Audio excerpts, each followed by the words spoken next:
యేసుక్రీస్తు ప్రభువారి యొక్క చేతులు ఆశీర్వదించిన చేతులండి. His hands were blessing hands that blessed others. ఇతరులను ఆశీర్వదించిన చేతులు, చిన్న బిడ్డలను ఆశీర్వదించిన చేతులు, స్వస్థపరిచిన చేతులు. అంత మాత్రమే కాదు, యేసుక్రీస్తు ప్రభువారి యొక్క చేతులు అనేక మందికి ఫుడ్ పెట్టిన చేతులు. అవునా కదా అండి?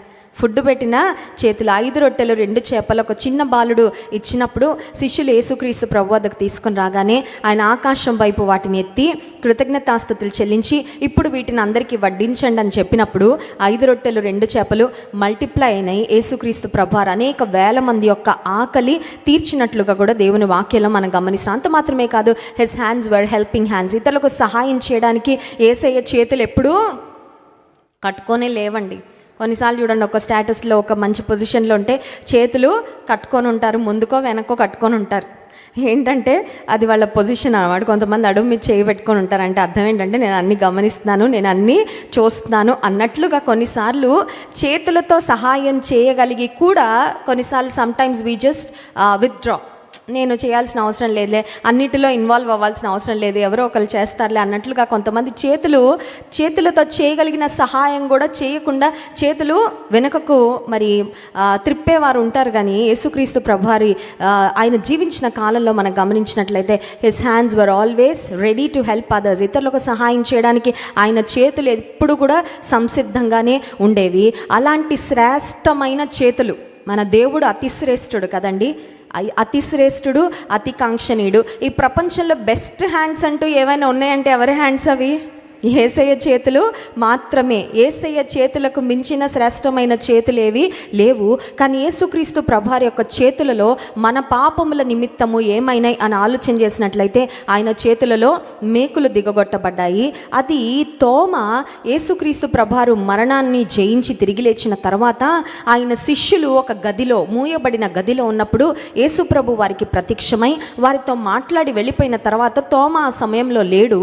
తర్వాత తోమ వచ్చిన తర్వాత మిగతా శిష్యులు తోమాకి చెప్తారు, యేసయ్య వచ్చారు, మేము ఆయనతో మాట్లాడామంటే తోమా నమ్మడు. అప్పుడు తోమా ఒక మాట ప్రస్తావిస్తాడు. చూడండి, యోహాను సువార్త 20వ అధ్యాయము 25వ వచనం. యోహాను సువార్త 20వ అధ్యాయం 25వ వచనం.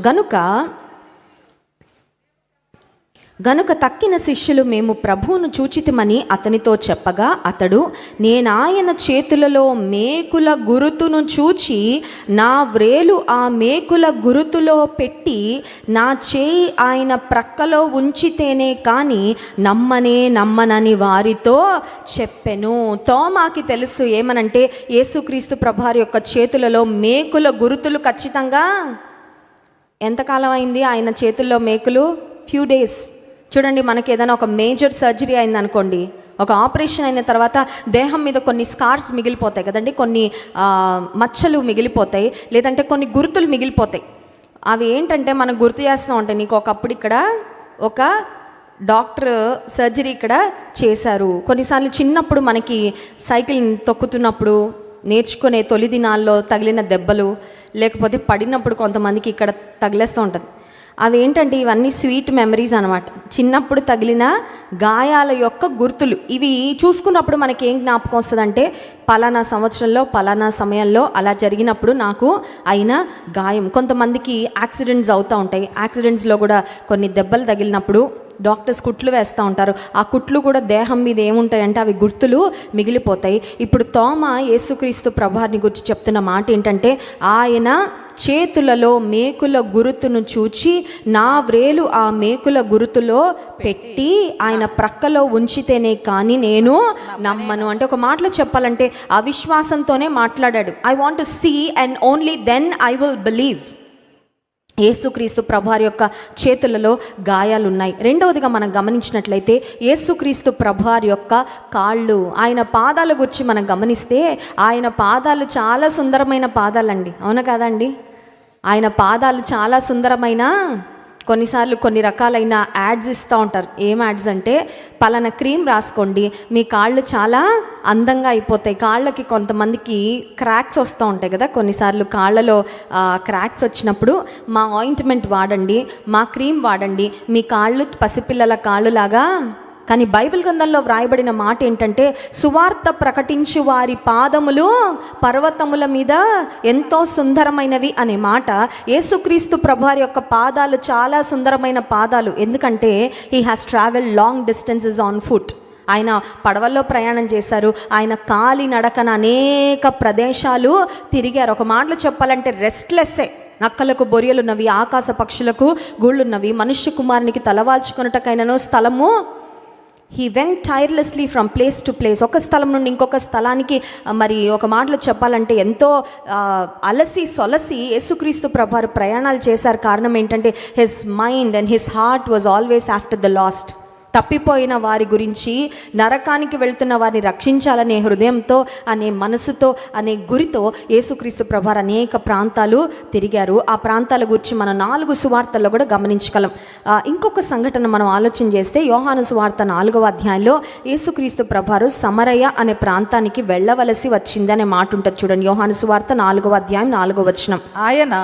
ఆయన సమరయ మార్గమున వెళ్ళవలసి వచ్చెను. సమరయ మార్గమున ఎందుకు వెళ్ళవలసి వచ్చింది? యేసయ్య ఎవరికైనా అపాయింట్మెంట్ ఇచ్చారా? అక్కడ ఎవరైనా పెద్ద ఐఏఎస్ ఆఫీసర్ ఉన్నారా? అక్కడ ఎవరైనా చాలా విలువైన వ్యక్తి ఉన్నారంటే చాలా విలువలేని వ్యక్తే ఉన్నారు. ఒక మాటలో చెప్పాలంటే సామాజికంగా విలువలేని వ్యక్తి, నైతికంగా దిగజారిపోయిన వ్యక్తి. నిజానికి మరి యూదులు ఒక మాట అంటూ ఉంటారంట, ఒక ప్రార్థన చేస్తారంట. అదేంటంటే, దేవా నన్ను కుక్కగా కానీ స్త్రీని కానీ సృష్టించినందుకు నీకు వందనాలని యూదా పురుషులు ఒక ప్రార్థన చేస్తారంట. అంటే వాళ్ళ దృష్టిలో స్త్రీలకు ఎంత భయంకరమైన స్థానం ఉందో, ఎంత విలువలేని వారో స్త్రీలు ఒక్కసారి మీరు ఆలోచన చేయొచ్చు. సమరయ వారు అంటే they were considered as outcast. యూదులు సమరయ ప్రాంతాల గుండా వెళ్ళరు, యూదులు సమరయులతో సాంగత్యము చేయరు. కానీ యేసుక్రీస్తు ప్రభువారు ఒక్క సమరయ స్త్రీ, సమరయ ప్రాంతానికి చెందిన ఒక్క స్త్రీ, పాపంలో జీవిస్తున్న స్త్రీ, she was broken in every way. అన్ని రకాలుగా ఆమె తన జీవితంలో చెడిపోయింది, పాడైపోయింది, నలిగిపోయింది, విరిగిపోయింది. అటువంటి స్త్రీ కొరకు ఆయన సమరయకు వెళ్ళవలసి ముందు ఇచ్చిన అపాయింట్మెంట్ కాదండి. కానీ దేవుని మనసులో ఉంది ఏమనంటే, ఆమె జీవితాన్ని బాగు చేయాలి, ఆమెకు సువార్త ప్రకటించాలి, ఆమెను వెలుగులోనికి నడిపించాలి, ఆమె పాప బంధకాలు తెంచాలి. ఆమె ద్వారా ఆ సమరయ ప్రాంతాల్లో అనేక మంది దేవుని రాజ్య వారసులు అవ్వాలి అనే ఉద్దేశంతో యేసుక్రీస్తు ప్రభువారు కాలి నడకన ఆ ఒక్క స్త్రీ కొరకు సమరయ ప్రాంతానికి వెళ్ళారు, ఆమెకు సువార్త ప్రకటించారు. యేసుక్రీస్తు ప్రభువారి యొక్క పాదాలు గురించి ఇంకొక మరి స్పెక్టాక్యులర్ థింగ్ ఏంటి అని ఆలోచన చేస్తే, his legs walked, his feet walked on water.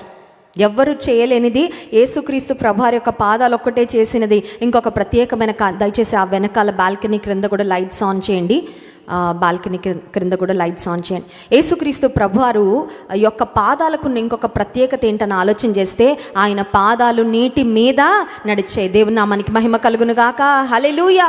యేసుక్రీస్తు ప్రభువారి యొక్క పాదాలు అంత శ్రేష్టమైన పాదాలు. కానీ 22వ కీర్తన 16వ వచనంలో యేసుక్రీస్తు ప్రభువారి యొక్క గాయములు లేదంటే ఆయన మరణాన్ని గురించి చెప్పబడిన ఒక ప్రవచనము, ఆ ప్రవచనము ఆయనలో నెరవేరింది. చూడండి. కుక్కలు నన్ను చుట్టుకొని ఉన్నవి, దుర్మార్గులు గుంపు కూడి నన్ను ఆవరించి ఉన్నారు. వారు నా చేతులను నా పాదములను పొడిచారు. యేసుక్రీస్తు ప్రభువారి యొక్క పాదాలలో కూడా మేకులు దిగగొట్టబడ్డాయి. ఆయన పాదాలు కూడా మన కొరకు గాయపరచబడ్డాయి. మూడవదిగా మనం గమనిస్తే, మార్కు సువార్త 15వ అధ్యాయము 17వ వచనంలో యేసుక్రీస్తు ప్రభువారి తల మీద ఏమి పెట్టబడిందో వ్రాయబడింది. చూడండి. మార్కు సువార్త 15:17. ఆయనకు ఊదారంగు వస్త్రము తొడిగించి ముండ్ల కిరీటమును ఆయన తల మీద పెట్టి యూదుల రాజా నీకు శుభమని చెప్పి ఆయనకు వందనము చేసి. This was a sarcasm made by the Roman soldiers. రోమా సైనికులు చాలా హాస్యాస్పదంగా యేసుక్రీస్తు ప్రభువును అవమానపరుస్తూ కిరీటం పెట్టారు. రాజులకు పెట్టే కిరీటం బంగారు కిరీటం, రాజులకు పెట్టబడే కిరీటము ముత్యాలతో వజ్రాలతో పొదగబడిన కిరీటము. యేసుక్రీస్తు ప్రభువారిని గణపరచడానికి ఈ లోక సంబంధమైన ఏ కిరీటాలు కూడా పనికిరావండి. ఎందుకంటే ఆయన సృష్టికర్త అయిన దేవుడు ఈ లోక సంబంధమైన బంగారమైన వెండైనా లేకపోతే వజ్రాల వైడూర్యాలు మనకు గొప్పగా అని దేవుని దృష్టిలో దే ఆర్ జస్ట్ మెటల్స్ అంతే. అవి కేవలం లోహాలు మాత్రమే. విలువైన యేసుక్రీస్తు ప్రభువారికి, విలువైన దేవునికి ఆనాడు ఆ రోమా సైనికులు ఏం పెట్టారంటే ముండ్ల కిరీటము ఆయన తల మీద పెట్టారు. యేసుక్రీస్తు ప్రభువారిని గురించి ఒక్కసారి మనం ఆలోచిస్తే he had the best thoughts for mankind. Yesu ప్రభు మనసులో మెదలాడిన తలంపులు ఏంటి అంటే ఆయన మనసులో ఉన్నది ప్రేమ మాత్రమేనండి, నథింగ్ బట్ లవ్. ఆయన మనసులో ఉన్నది ప్రేమ మాత్రమే, ప్రేమ తప్ప ఇంకేమీ లేదు. తన అద్వితీయ కుమారుడు ఈ లోకానికి వచ్చాడంటే, తండ్రి పంపించాడంటే దేవునికి మన మీద ఏముందండి? ప్రేమే. అందుకే ఒక దైవజనుడు అంటారు, యేసుక్రీస్తు ప్రభువారు శిలువ మీద వేలాడుతున్నప్పుడు ఆయన మనసులో ఎవరున్నారంట? మనం ఉన్నామంట. తల్లి బిడ్డకు జన్మనిస్తున్నప్పుడు చాలా వేదన పడుతుందండి. కానీ అప్పుడు తల్లి మనసులో ఎవరుంటారు? డాక్టర్ కాదు, నర్సు కాదు, హాస్పిటల్ కాదు, ఇల్లు కాదు. ఎవరుంటారు? లోపలున్న ఇంత బాధ నేను భరిస్తున్నానంటే లోపలున్న నా బిడ్డ కొరకు, నా బిడ్డ బయటకు వస్తే I can bear pain and suffering for the sake of my child. నా లోపలున్న బిడ్డ కొరకు నేను ఎంతైనా శ్రమ. దేవుడు నిన్ను నన్ను గురించి తలంచి ఆయన శిలువ మీద వేలాడారు. అంత మాత్రమే కాదు, ఆయన ఈ లోకానికి వచ్చిన దానికి రావడానికి గల కారణం కూడా ఆయనకి నీ మీద నా మీద ఉన్న ప్రేమ మాత్రమే. యోహాను సువార్త 19వ అధ్యాయం 34వ వచనంలో యేసుక్రీస్తు ప్రభువారి యొక్క పక్కలో పొడవబడిన బల్లాన్ని గురించి వ్రాయబడింది చూడండి. సైనికులలో ఒకడు ఈటెతో ఆయన ప్రక్కను పొడిచెను, వెంటనే రక్తమును నీళ్లును కారెను. This was a test whether Jesus was still alive. Yesu ప్రభు ఇంకా బ్రతికున్నారా లేదా అనడానికి, అది పరీక్షించడానికి ఆ ముందే యేసుక్రీస్తు ప్రభువారు చనిపోయారు. 33వ వచనంలో ఆ మాట ఉంది చూడండి. వారు యేసునొద్దకు వచ్చి అంతకు ముందే ఆయన మృతి పొంది ఉండుట చూచి ఆయన కాళ్ళు విరగొట్టలేదు కానీ సైనికులలో ఒకడు ఈటెతో ఆయన ప్రక్కను పొడిచెను. వెంటనే రక్తమును నీళ్లును. ఆయన ప్రక్కలో బల్లెం ఎందుకు పొడవబడింది అని ఆలోచన చేస్తే, ఆయన ప్రక్కన ఉండవలసిన మనము పాపముల ద్వారా ఆయనకి చాలా దూరం అయిపోయామండి. మునుపు దూరస్తులైన మీరు ఇప్పుడు క్రీస్తు యేసునందు క్రీస్తు రక్తము వలన సమీపస్తులై ఉన్నారు అని ఎఫెసీ పత్రిక 2వ అధ్యాయం 13వ వచనంలో ఆ మాట రాయబడి ఉంటుంది. God wants us to be on his side. నిన్న మట్లాదివారం రోజున కూడా ఒక మాట చెప్పాను. విన్నింగ్ టీంలో ఉన్న వాళ్ళు ఆడకపోయినా ఒక మ్యాచ్లో వాళ్ళు గెలుస్తారు. మ్యాచ్లో టీంలో ఎవరు గెలిచినా, ఒకవేళ ఆ టీంలో చాలా లీస్ట్ రన్స్ స్కోర్ చేసిన వ్యక్తి కూడా గెలిచినట్టే. ఎప్పుడంటే విన్నింగ్ టీంలో ఉన్నప్పుడు. యేసుక్రీస్తు ప్రభువారు ఆయనకి చాలా దూరంగా మనం ఉన్నాము. ఒక మాటలో చెప్పాలంటే జీవితంలో అన్ని విధాలుగా విఫలమైపోయిన మన బ్రతుకులు, నాశనం వైపుగా సాగిపోతున్న మన బ్రతుకులు ఆయన పక్షంగా మనము చేర్చబడడానికి, యేసుక్రీస్తు వారిగా ఉండడానికి మనం పిలువబడ్డాము అనే మాట వాక్యంలో మనం గమనించాం. ఆయన వారిగా మనల్ని చేసుకోవడానికి, ఆయన కుటుంబీకులుగా మనల్ని చేసుకోవడానికి, ఆయన స్వకీయ సంపాద్యంగా మనల్ని చేసుకోవడానికి ఆయన ప్రక్కలో బల్లెము పొడవబడింది. ఇక యేసుక్రీస్తు ప్రభువారి యొక్క వీపును గురించి కూడా ఒక్కసారి మనం ఆలోచన చేస్తే, రోమా సైనికులు ఆయన వీపు మీద కొరడాలతో జీసస్ స్టార్టెడ్ బ్లీడింగ్ కదండి. యెరూషలేము దారులలో యేసుక్రీస్తు ప్రభువారు సిలువను మోస్తూ నడుస్తున్నప్పుడు వియా డోలరోసా అనే ఒక దారి ఉంటుందండి. మీరు ఇజ్రాయెల్ దేశానికి వెళ్తే యేసుక్రీస్తు ప్రభువారు సిలువ మరణం పొందడానికి ముందు, ఆయన సిలువ గొల్గొతా కొండ ఎక్కడానికి ముందు ఆ సిలువ మరణం పొందే దారిలో ఆయన ఏ దారిలో ఆయన నడిచారో ఆ మార్గం అంతా ఉంటుంది. దాన్ని వియా డోలరోసా అంటారు. ఆ మార్గంలో యేసయ్య నడుస్తూ ఉన్నప్పుడు మనం గమనిస్తే ఒకానొక సమయంలో ఆయనకి నడవడానికి ఓపిక లేదు. ఆయన అడుగులు పడని సమయంలో కురేనీయుడైన సీమోను అనే వ్యక్తిని రోమా సైనికులు బలవంతంగా తీసుకొచ్చి కొద్దిసేపు యేసయ్య యొక్క సిలువను ఆయన మీద పెట్టినట్లుగా, ఆ తర్వాత తిరిగి యేసుక్రీస్తు ప్రభువారి యొక్క భుజాల మీద మోపినట్లుగా మనం సువార్తలలో గమనిస్తాం. యేసు ప్రభువారు సిలువను మోస్తున్న సమయంలో ఆ రోమా సైనికులు ఏమీ ఒట్టిగా వదిలిపెట్టలేదండి. బరువైన సిలువ, ఆ సిలువని పట్టుకొని మోయడమే చాలా కష్టము.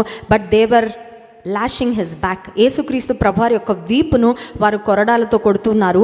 ఆ మాట యెషయా గ్రంథం 50వ అధ్యాయము 6వ వచనంలో మనం చూస్తాం. ఒకసారి చూడండి, యెషయా గ్రంథం 50వ అధ్యాయం 6వ వచనం, యేసుక్రీస్తు ప్రభువారి యొక్క మరణాన్ని గురించి చెప్పబడిన ప్రవచనం. కొట్టువారికి నా వీపును అప్పగించి తిని వెంట్రుకలు పెరికివేయు వారికి నా చెంపలను అప్పగించి తిని ఉమ్మివేయు వారికి అవమానపరచు వారికి నా ముఖము దాచుకొనలేదు. అప్పగించా ఆయన అప్పగించుకున్నాడంట. శ్రమ కొరకు యేసయ్యా, ఆయన మన కొరకు శ్రమను పొంది, ఆయన మన కొరకు సిలువ మరణాన్ని పొంది, మనం పొందవలసిన దెబ్బలు, మనం పొందవలసిన అవమానము, మన దోష శిక్ష అంతా భరించి ఆయన తన్ను తాను అప్పగించుకుంటే, ఇప్పుడు యేసయ్య అడుగుతున్నది ఏంటంటే, నీ జీవితాన్ని నాకు అప్పగిస్తావా? మన అన్న నా జీవితం నా ఇష్టమయ్యా కదండి. మన స్వార్థం చాలాసార్లు ఎలా ఉంటుందంటే, నువ్వు నా కొరకు మరణించావు ప్రభువా, నువ్వు నా కొరకు ప్రాణం పెట్టావు, కానీ నా జీవితం మాత్రం నా ఇష్టమే, నా జీవితం మాత్రం నా సొంతమే, నా జీవితం మాత్రం నా పాపపు కోరికలు, నా శరీరాశలు, నా ఇచ్చలు నెరవేర్చుకోవడానికి నేను బ్రతుకుతాను. I can never surrender my life to you. ఈ రోజుల్లో చాలామంది తమ జీవితాలు దేవునికి అప్పగించుకోలేకపోతున్నారు. కానీ ఇక్కడ వాక్యంలో వ్రాయబడిన మాట, యేసుక్రీస్తు ప్రభువారు తన్ను తాను మన కొరకు పెరికివేయువాని, గడ్డము పెరుకువానికి ఆయన అప్పగించుకున్నారు అనే మాట. కొట్టువారికి వీపును. చూడండి, చిన్నప్పుడు స్కూల్లో మనల్ని స్కేల్తో కొట్టేవాళ్ళ. కొట్టినప్పుడు కొంతమంది పిల్లలు ఉంటారు, ఒక ఆట ఆడతారు. అంటే ఆట కావాలని కాదు, కానీ భయంతో. చూసారండి, మీరు ఎంతమంది చేశారో నాకు తెలియదు, కానీ ఇలా అంటారు, టీచర్ ఇలా ఒకటి వేస్తుంటే మా పిల్లలు కూడా కొన్నిసార్లు అలా చేస్తారు. అప్పుడు నేను అంటాను, తీసారంటే గట్టిగా పడిపోతాయి, అలాగ ఉంచితే చిన్న దెబ్బతో తప్పించుకుంటావు, తీస్తే మాత్రం. అది భయంతో ఏం చేస్తూ ఉంటారంటే భయపడిపోతూ ఉంటారు, అమ్మో ఎంత దెబ్బ పడిపోద్దో. కానీ యేసుక్రీస్తు ప్రభువారు అప్పగించుకున్నారంట. Because he willingly gave his life for us. ఆయన ఇష్టపూర్వకంగా తన ప్రాణాన్ని అర్పించుకున్నారు. ఆయన కొట్టువారికి నా వీపును అప్పగించి తిని, వెంట్రుకలు పెరికివేయు వారికి నా చెంపలు ఉమ్మివేయు వారికి ఆలోచిస్తేనే చాలా కష్టంగా ఉంటుందండి. ఎవరైనా మనల్ని తమ మనస్సులో కించపరుచుకున్నారంటేనే మనం తట్టుకోలేం. డిస్రెస్పెక్ట్ఫుల్గా మనతో మాట్లాడితేనే తట్టుకోలేం. మనకి ఇవ్వవలసిన గౌరవం ఇవ్వకుండా ఎవరైనా మనతో అవమానకరంగా మాట్లాడితేనే తట్టుకోలేం. యేసుక్రీస్తు ప్రభువారిని మాటలతో కాదు వారు అవమానపరిచింది, చేతలతో అవమానపరిచారు. ఎలా అవమానం? Was it secret suffering? Was it silent suffering? ఎవరికి కనబడకుండానా? చూడండి, ఇంట్లో ఎంతనా కొట్టండి, బయట మాత్రం కొట్టద్దు. ఇంట్లో ఎంతనా తిట్టండి, ఎవరి ముందు మాత్రం. కానీ యేసుక్రీస్తు ప్రభువారు సఫర్ అయింది, ఈ సఫర్డ్ ఇన్ పబ్లిక్. గవిని వెలుపట ఆయన శ్రమ పొందారు. అందరూ చూస్తూ ఉండగానే అక్కడ పురుషులు ఉన్నారు, అక్కడ స్త్రీలు ఉన్నారు. In front of everyone బాహాటముగా ఆయన అవమానపరచబడడానికి తన్ను తాను అప్పగించుకున్నారు. ఉమ్మివేయు వారికి అవమానపరచు.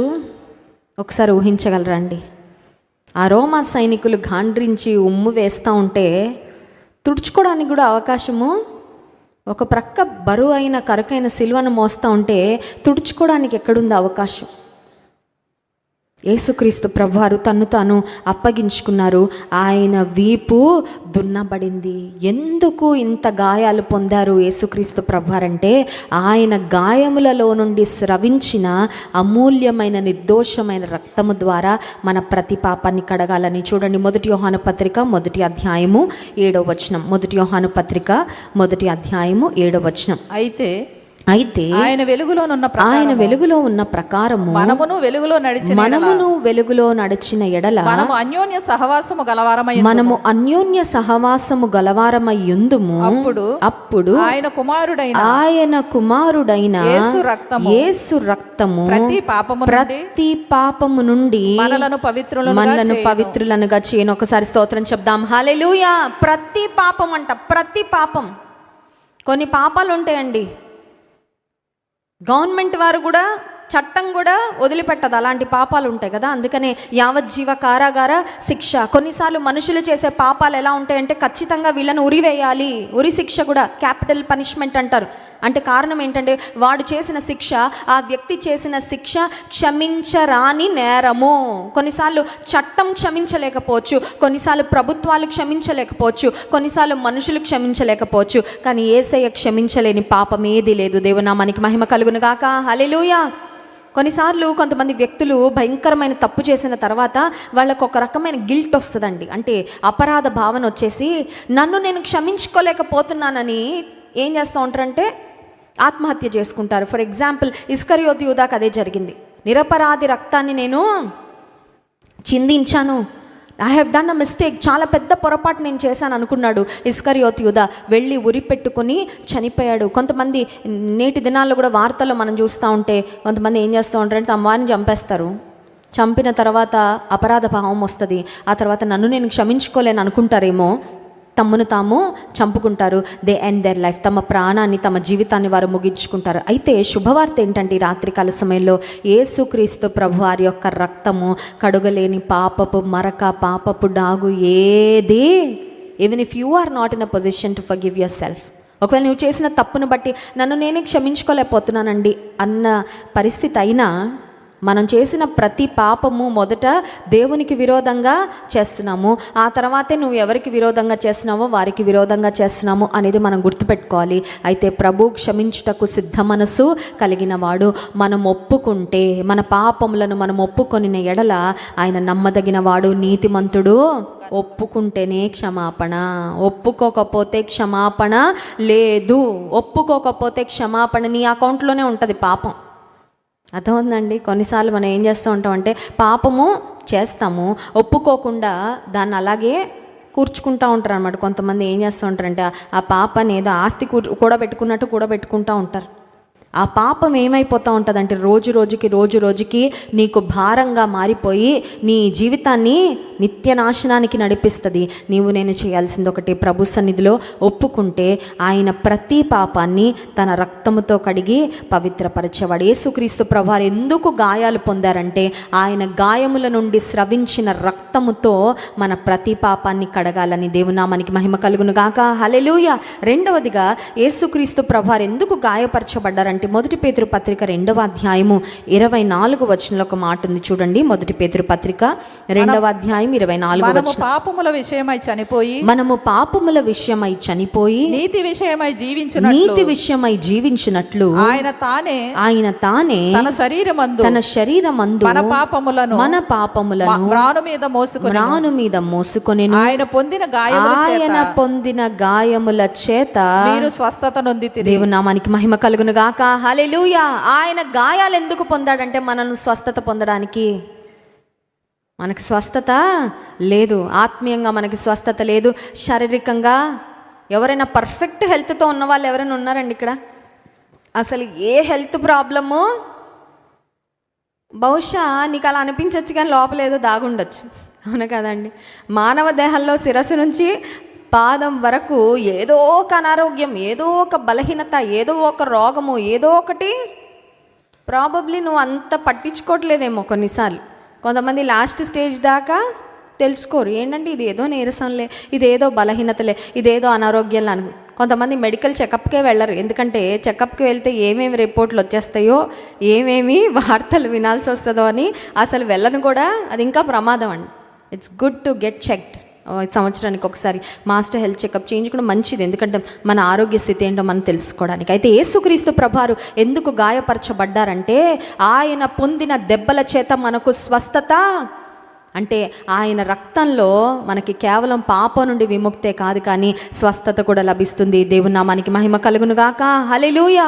మూడవదిగా మనం గమనించినట్లయితే యేసుక్రీస్తు ప్రభువారు ఎందుకు గాయాలు పొందారంటే ఆయనతో మనకున్న సంబంధాన్ని పునరుద్ధరించడానికి, to restore us back to him.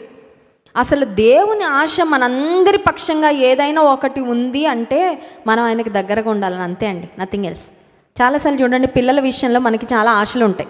మా వాడు మంచి డాక్టర్ అయిపోవాలండి, మా అమ్మాయి మంచి ఇంజనీర్ అయిపోవాలండి, మా వాళ్ళు పలానా స్థాయికి వెళ్ళిపోవాలి, మా వాళ్ళు ఇలా వర్ధిల్లాలి, ఇలాగా జీవితంలో ఉన్నతమైన స్థితికి వెళ్ళాలని మన పిల్లల గురించి మనకు చాలా ఆశలు ఉంటాయి, చాలా కలలు ఉంటాయి, కోరికలు ఉంటాయి. దేవాది దేవుడు మానవాళి పట్ల ఆయనకు కలిగి ఉన్న ఒక ఏకైక ఆశ అంటూ ఏదైనా ఉంది అంటే అది మనము ఆయనకు దగ్గరగా ఉండాలని. ఇప్పుడు యేసుక్రీస్తు ప్రభువారు సిలువలో ఎందుకు మరణించారంటే పాపము ద్వారా మనం దేవునితో ఉన్న సంబంధాన్ని కోల్పోయాము. We have lost our relationship with God because of sin. పాపం చేసిన ఏ మనిషి కూడా దేవునికి దగ్గరగా జీవించలేడు. ఎందుకంటే పాపం చీకటి, దేవుడు వెలుగు అయిన దేవుడు, ఆయనలో చీకటి ఎంత మాత్రము లేదు. మనం చీకటిలో నడిస్తే ఆయనతో మనకి సంబంధము సహవాసము ఉండదు.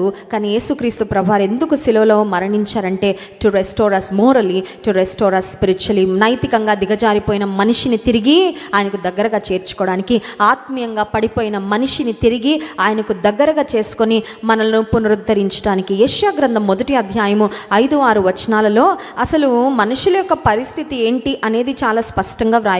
చూడండి, నిత్యము తిరుగుబాటు చేయుచు మీరేలా ఇంకను కొట్టబడుదురు. ప్రతివాడు నడినెత్తిని వ్యాధి కలిగి ఉన్నాడు. ప్రతివాని గుండె బలహీనమయ్యను. అరికాలు మొదలుకొని తల వరకు స్వస్థత కొంచెమైనను లేదు. ఎక్కడ చూచినను గాయములు దెబ్బలు పచ్చిపుండ్లు, అవి పిండబడలేదు, కట్టబడలేదు, తైలముతో మెత్తన చేయబడలేదు. మీ దేశము పాడైపోయాను. We are wounded and we are spoiled. అదేంటంటే మాకేం గాయాలు లేవు, అన్నీ బాగానే ఉన్నాం కదండి అంటే, పాపము వలన మనిషి జీవితం అంతా గాయాలతో, పాపం చేస్తున్నప్పుడు పాపం ముందు మనల్ని పాడు చేస్తుంది. అది చాలామంది మర్చిపోతారండి. when we commit sin, it's hurting us. కొంతమంది ఏమనుకుంటారంటే, తప్పు చేసి దానివల్ల నాకేమీ నష్టం రావడం లేదు. ఫర్ ఎగ్జాంపుల్, ఒక వ్యక్తి దొంగతనం చేశాడు అనుకోండి. ఆ వ్యక్తి అనుకుంటే ఏదో లాభం పొందాను, వేరే వారి కష్టార్జితాన్ని నేను మరి అపహరించడం ద్వారా లాభం పొందాను, బాగుపడుతున్నాను అనుకుంటున్నాడు. కానీ వాడికి ఆ చేసిన ఆ పాపము యొక్క పర్యవసానాలు వాడు అనుభవిస్తూ వాడు నష్టపోతున్నాడు అనే విషయం ఏమవ్వదు. ఒక ధూమపానం తీసుకోండి, ఒక మద్యపానం తీసుకోండి, ఒక జూదం తీసుకోండి, ఒక వ్యభిచార పాపం తీసుకోండి, ఈ లోక సంబంధమైన ఏ పాపాన్ని గమనించినా అది మన దేహాలను పాడు చేస్తుంది. ఏ మనిషి ఆ పాపంలో ఉంటాడో, ఆ బానిసత్వంలో ఉంటాడో, ఆ పాపము ఆ మనిషిని పాడు చేస్తుంది. ఇంకొకటి ఏంటంటే, పాపాన్ని ప్రోత్సహించి పాపంలో బ్రతికే వ్యక్తి ఏ కుటుంబంలో ఉంటాడో ఆ కుటుంబానికి ఆ వ్యక్తి ఒక శాపం. Very very sorry to say. కుటుంబాలలో మనం ఆశీర్వాదం పొంది ఆశీర్వాదమునకు వారసులుగా ఉండడానికి దేవుడు మనల్ని పిలిచాడు. దేవుని వాక్యంలో అది వ్రాయబడింది. కానీ పాపాన్ని పెంచి పోషిస్తూ, అది రహస్యంగా అయినా బయట తెలిసేటట్లుగా అయినా నువ్వు పాపాన్ని ప్రోత్సహిస్తూ, పాపాన్ని మరి నీ రహస్య జీవితంలో ప్రేరేపణ పొందుతూ ఇతరులను కూడా నువ్వు పాపం చేసేటట్లుగా ప్రేరేపిస్తూ ఉన్నట్లయితే, ఆనాడు ఆకాను చేసిన పాపము ఇశ్రాయేలీలందరికీ ఓటమిని తీసుకొచ్చింది. పాత నిబంధన గ్రంథంలో, యెహోషువ గ్రంథంలో మనం గమనించినట్లయితే, హాయి అనే చిన్న పట్టణం మీదకి యుద్ధానికి వెళ్ళిన ఇశ్రాయేలీలు ఘోర పరాజయాన్ని పొందుకున్నారు. ఏంటి కారణం ఒక్కసారి అన్వేషిస్తే, వీరిలో ఒక వ్యక్తి, ఆకాన్ అనే ఒక వ్యక్తి, దేవుడు ఏది ముట్టద్దన్నాడు అది ముట్టి గుడారంలో దాచిపెట్టాడంట. అతను చేసిన పాపము ఎవ్వరికి కనబడలేదు, కానీ దేవుడు చూశాడు. పాపము వారిలో ఉంది కాబట్టి దేవుడు వారికి విజయాన్ని ఇవ్వలేదు. చాలాసార్లు మనం అనుకుంటున్నాం, ఎందుకు విజయం రావట్లేదు, నేను ఎందుకు ఓడిపోతున్నా, నేను ఎందుకు ఫెయిల్యూర్ ఫేస్ చేస్తున్నా, నేను ఎందుకు ఏది పట్టుకున్నా కూడా అది సక్సెస్ అవ్వట్లేదు. యోసేపు ఫలించడి కొమ్మ అనే మాట ఉంది. యోసేపు ఎక్కడున్నా అక్కడ వర్ధిల్లాడంట. Success success success. Why? Yosepu ఎందుకు వర్ధిల్లాడంటే, యోసేపు పరిశుద్ధతను ప్రేమించాడు. యోసేపు ఎక్కడ పాపాన్ని ప్రోత్సహించలా, పరిశుద్ధమైన జీవితాన్ని జీవించి ప్రభువును గణపరిచాడు. అందుకే యోసేపుకు దేవుడు తోడై ఉన్నాడనే మాట ఉంటుందండి. చాలాసార్లు పాపం చేస్తూ, పాపం వల్ల I'm getting some kind of a pleasure. ఈ రోజుల్లో చూడండి, పాపం చేసేవారు ఎందుకు చేస్తారు? ఒక రకమైన తాత్కాలికమైన సుఖం. బహుశా అదొక డ్రగ్స్ తీసుకున్నా, లేదంటే ఒక రకమైన మత్తు పదార్థాలు, మత్తు పానీయాలు, ఏది కాసేపు ఏదో ఒక ఆనందం పొందుతారేమో వారు. దాని కొరకు తీసుకుంటున్నావు, సేవిస్తున్నావు, కరెక్టే. నీ దేహాన్ని నువ్వు పాడు చేసుకున్నావు, నీ ఆయుష్కాలాన్ని నువ్వు తగ్గించుకుంటున్నావు, నీ డబ్బు నువ్వు పాడు చేసుకుంటున్నావు, నీ ఆరోగ్యం పాడైపోవడం వలన నీవు అవమానకరమైన పరిస్థితిలోకి వెళ్ళిపోతా ఉన్నావు. తాగిన వారి వల్ల పడే, వాళ్ళ ఫ్యామిలీ మెంబర్స్ పడే బాధలు ఇంత అంత కాదండి. కొన్నిసార్లు కొంతమంది మా దగ్గరికి వచ్చి వారి ప్రాబ్లం షేర్ చేసుకుంటాను, చాలా బాధ అనిపిస్తుంది. నా భర్త తాగుబోతక్క, ఎక్కడ పడిపోతాడో తెలీదు, అతను రాత్రి ఇంటికి వచ్చే వరకు మాకు నిద్ర ఉండదు. కొన్నిసార్లు అర్ధరాత్రి వరకు వెయిట్ చేసి సెల్ ఫోన్లో లైట్ వేసుకొని ఎక్కడున్నాడో వెతికితే కాలువలో ఉండి కూడా పట్టుకొచ్చిన రోజులున్నాయక్క. ఇంకా మా వల్ల కావట్లేదు. పిల్లలకి తండ్రి ఉండడని ఓర్చుకుంటున్నాను తప్ప ఇంకా నా వల్ల, ఆ తాగిన మైకంలో ఏం మాట్లాడతాడో తెలీదు, ఎలా కొడతాడో తెలీదు, ఒక మృగంలాగా ప్రవర్తిస్తుంటే నా ఇల్లు ఒక నరకంగా ఉంది, నా వల్ల కావట్లేదు అని ఏడ్చే సహోదరులు చాలామంది ఉంటారు. నీకు కాసేపు తాత్కాలికంగా నువ్వు ఏదో ఒక ప్లెజర్ పొందుతున్నావు అనుకుంటున్నావు, కానీ నీ ఆయుష్ను తగ్గించుకుంటున్నావు. దేవుడు నీకు ఇచ్చిన మంచి ఆరోగ్యాన్ని నువ్వు పాడు చేసుకున్నావు. నీ లివర్ పాడైపోయిన తర్వాత, నీ కిడ్నీస్ పాడైపోయిన తర్వాత, స్మోకింగ్ వల్ల నీ లంగ్స్ పాడైపోయిన తర్వాత. రీసెంట్గా మేము హోలీ ల్యాండ్ టూర్లో భాగంగా ఈజిప్ట్ దేశం కూడా వెళ్ళామండి.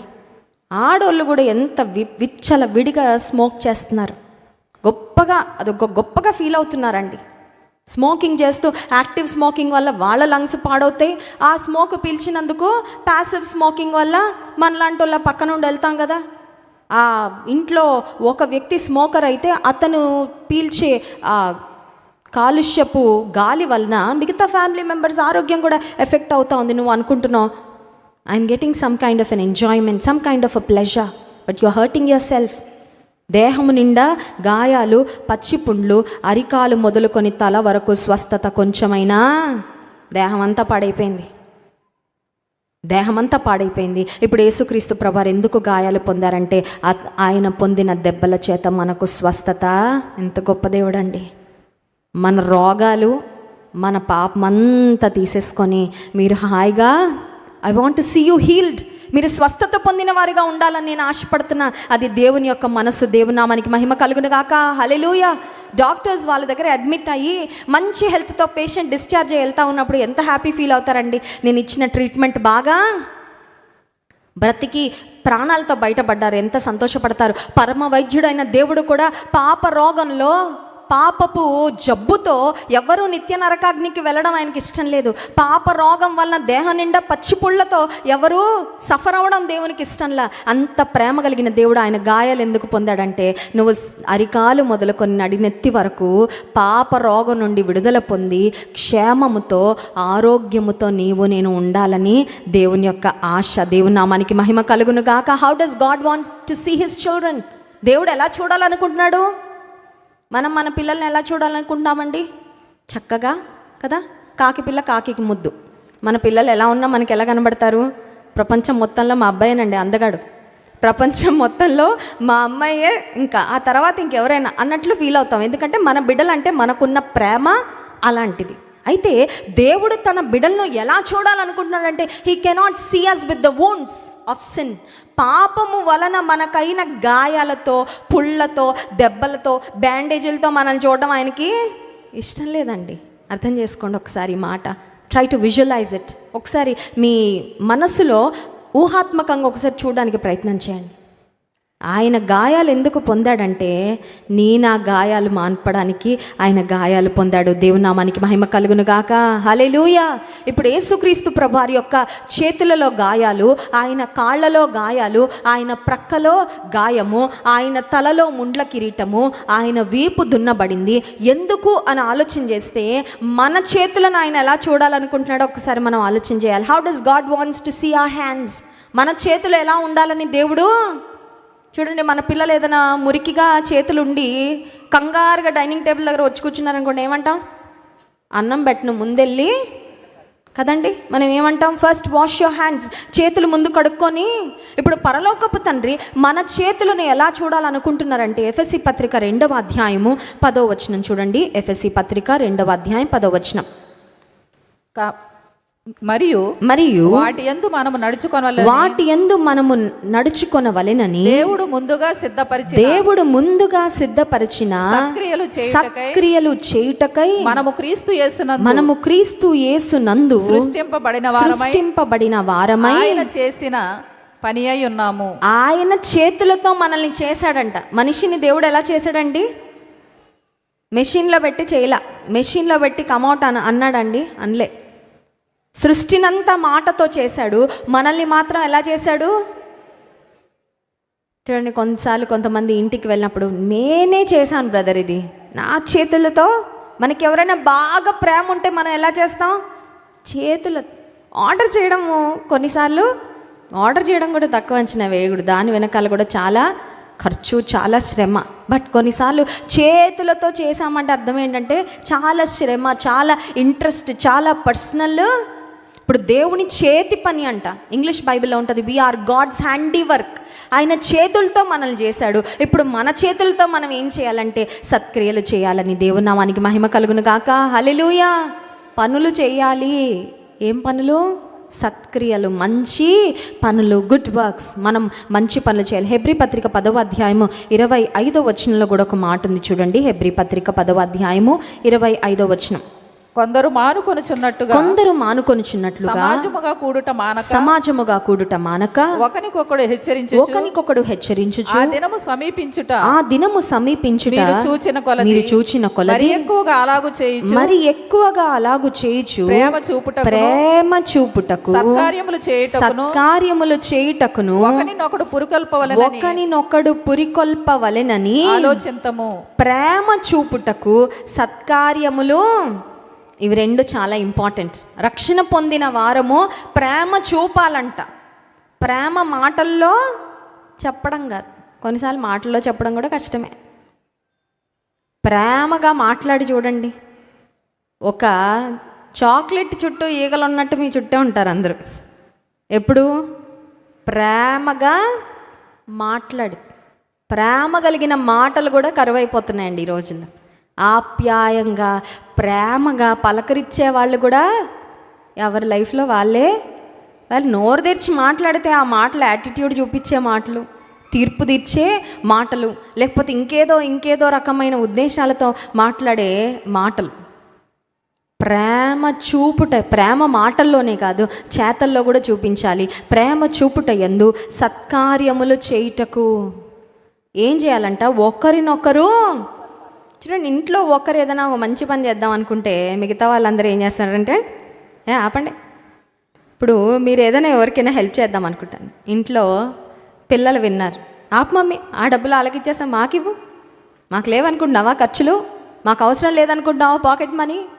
చూడండి, కొన్నిసార్లు సత్కార్యములు చేయడానికి ఒక్కళ్ళు ముందుకు వెళ్తే నలుగురు లాగుతారు వెనక్కి. కానీ వాక్యంలో వ్రాయబడిన మాట ఏంటంటే ప్రేమ చూపుటకును సత్కార్యములు చేయుటకును ఒకనినొకడు పురికొల్ప. చాలాసార్లు we always think about our self, మన గురించే మనం, నా జీవితం, నా భవిష్యత్తు, నా పిల్లలు, నా ఇల్లు, నా నా నా కానీ సత్కార్యములు చేయడానికి ఫోకస్ ఎక్కడికి వెళ్ళాలంటే నా నుండి వెళ్ళిపోవాలా. అందుకే ఒక దైవజనుడు ఏమంటాడంటే హ్యూమిలిటీ అంటే అర్థం ఏంటంటే మనల గురించి మనం తక్కువగా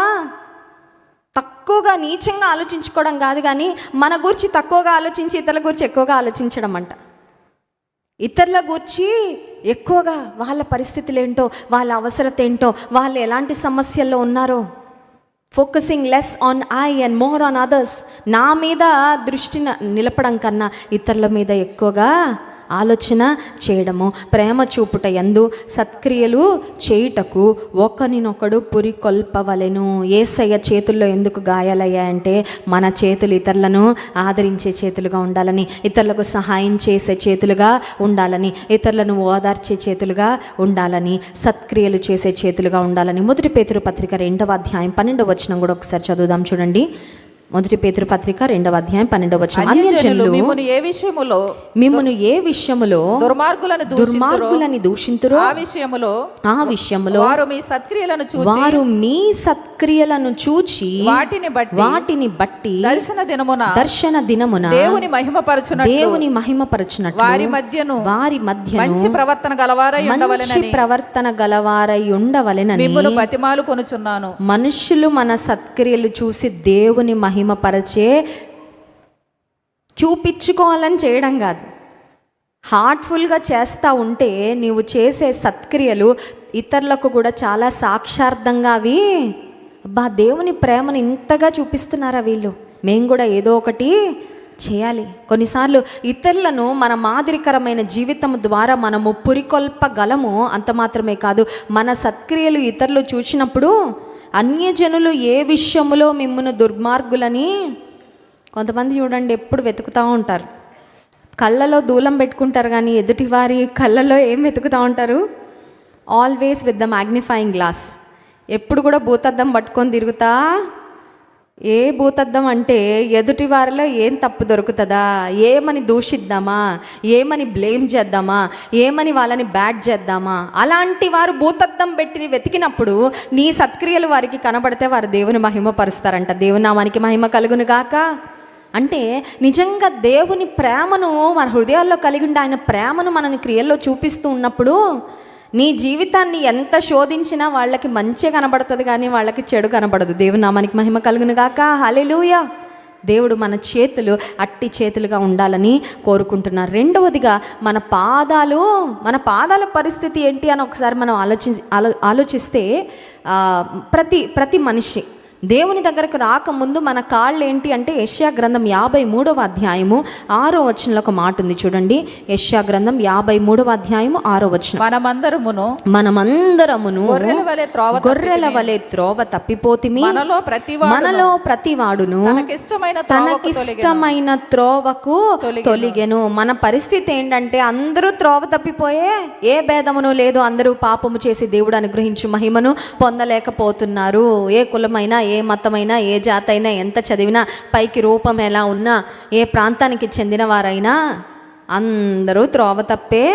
we are not in the right path. మనం వెళ్ళవలసిన మార్గంలో వెళ్ళడం లేదు. మన పాదాలు ఎవరికి ఇష్టమైన త్రోవలో వాళ్ళు వెళ్ళిపోయారంట. ఇప్పుడు యేసుక్రీస్తు ప్రభువారి యొక్క పాదాలు ఎందుకు గాయపరచబడ్డాయంటే మన కాళ్ళు ఆయన నిత్య మార్గంలో నడిపించడానికి. యోహాను సువార్త 10వ అధ్యాయము 3వ వచనంలో యేసుక్రీస్తు ప్రభువారు ఒక మాట చెప్పారు చూడండి. యోహాను సువార్త 10వ అధ్యాయం 3వ వచనం. అతనికి ద్వారపాలకుడు తలుపు తీయును, గొర్రెలు అతని స్వరము వినును. అతడు తన సొంత గొర్రెలను పేరు పెట్టి పిలిచి వాటిని వెలుపలికి నడిపించును. మరియు అతడు తన సొంత గొర్రెలన్నిటిని వెలుపలికి నడిపించినప్పుడెల్లా వాటికి ముందుగా నడుచును. ఒకసారి స్తోత్రం చెప్దాం. హల్లెలూయా. మన కాళ్ళు మనకి ఇష్టమైన మార్గాల్లో వెళ్ళిపోయాయి, త్రోవ తప్పిపోయి మన పాదాలు ఎక్కడ పడితే అక్కడ ఉన్నాయి. ఇప్పుడు యేసుక్రీస్తు ప్రభువారు మంచి కాపరిగా మన ముందు నడుస్తూ శాంతికరమైన జలముల యొద్దకు, ఆ తర్వాత నీటి కాలువల యోర వద్దకు మనలను నడిపించడానికి.